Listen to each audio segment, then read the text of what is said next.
Shalom saudara terkasih, salam jumpa bersama saya Roma Amu MSC dalam RSM Renungan 1 Menit pada hari puasa yang ke-37.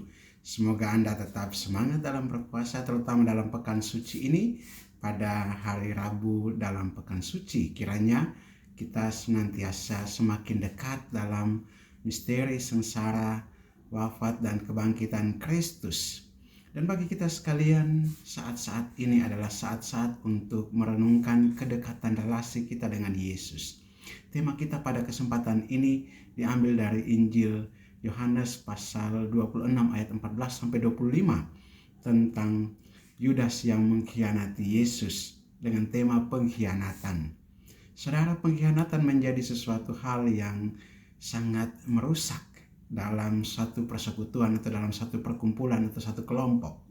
Apabila ada anggota kelompok yang berkhianat, maka akan menjadi rusak suatu kelompok itu, karena dia ada dalam lingkup yang terdekat dan bahkan bisa membongkar semua rahasia kelompok itu kepada orang-orang lain.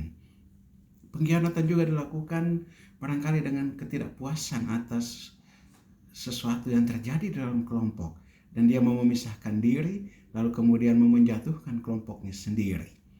Dan ini dilakukan barangkali juga karena ketidaksesuaian ideologi, ketidaksesuaian paham, ketidaksesuaian kemauan dan kehendak. Yudas Iskariot pada kesempatan ini, dia mengkhianati Yesus. Tentunya ada sesuatu yang bagi dia tidak puas.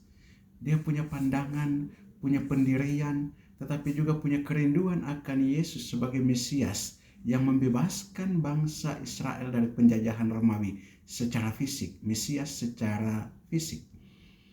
Tetapi Yesus Mesias, justru dia menunjukkan dirinya Mesias yang menderita, Mesias yang justru melaksanakan tugas perutusan penebusan bagi dosa umat manusia, pembebasan secara rohani, bukan pembebasan secara jasmani.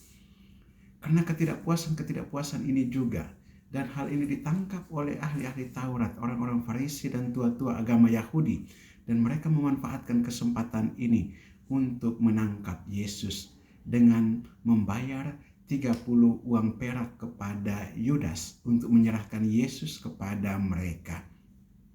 Persekongkolan ini dengan 30 keping perak menjadi suatu tanda penyerahan atau sebagai suatu tanda penebusan atau pembebasan budak. Dalam tradisi adalah pembebasan budak dengan angka 30 keping perak ini. Yesus dianggap sebagai dengan nominal 30 keping perak, berarti bahwa dia adalah hamba yang perlu untuk dibebaskan atau hamba yang perlu juga untuk diserahkan.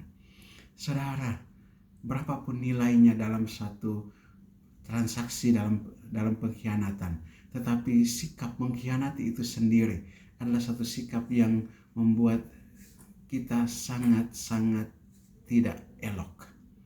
Mengkhianati dalam satu kelompok, dalam satu pertemanan, dalam satu persekutuan adalah satu hal yang sangat tidak terpuji. Kalau memang tidak setuju, katakan tidak setuju. Kalau memang belum mengerti, katakan belum mengerti. Kalau memang tidak puas dengan apa yang terjadi, katakan pendapatmu. Atau kalau memang tidak mendapatkan penghargaan di tempat itu, keluarlah tanpa untuk mengkhianati. Mengkhianati atau juga menceritakan kebusukan atau bahkan kemudian juga menyerahkan sahabat sendiri, itu menjadi hal yang sangat-sangat keji. Mari kita belajar juga untuk menghargai satu persahabatan, menghargai satu perkumpulan atau persekutuan, menghargai juga saudara-saudara yang ada di sekitar kita dengan tidak mengkhianati mereka, tidak merusak hubungan dengan mereka, dan bahkan kita sendiri kemudian berusaha justru dalam saat-saat seperti ini belajar untuk mengenal kehendak Allah, terutama dalam relasi kita dengan Yesus, sehingga apa yang menjadi kehendaknya sungguh-sungguh itulah yang kita ikuti, walaupun kita harus mengekang atau bahkan merendahkan atau bahkan mengurung egoisme kita, supaya kita kemudian bisa mengikuti kehendak Tuhan. Kehendak Tuhan lebih kuat daripada ego kita, daripada kehendak kita sendiri. Mari kita menyerahkan diri dan mencari kehendak Tuhan dalam setiap relasi yang kita bangun, baik dalam relasi antar sesama maupun terutama relasi terhadap Tuhan. Marilah kita berdoa.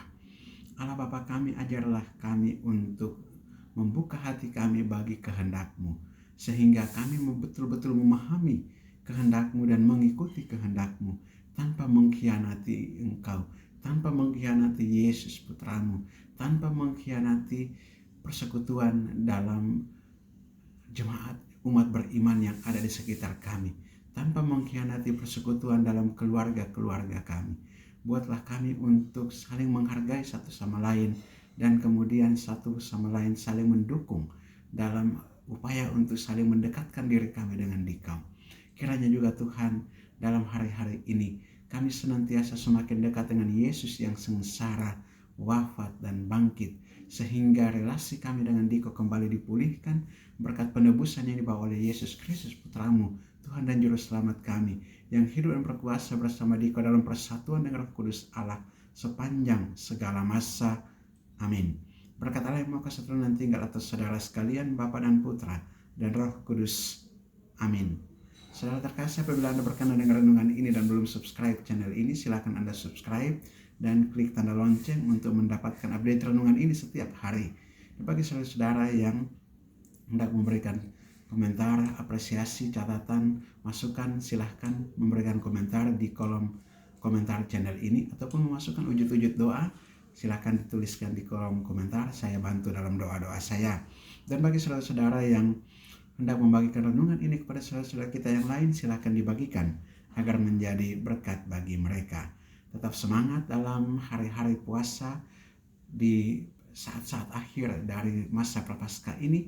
Kiranya kita senantiasa semakin mengalami sukacita karena menyatu dengan sengsara Kristus atau mengambil bagian dalam penderitaan Kristus, sehingga kita ikut bangkit bersama Dia.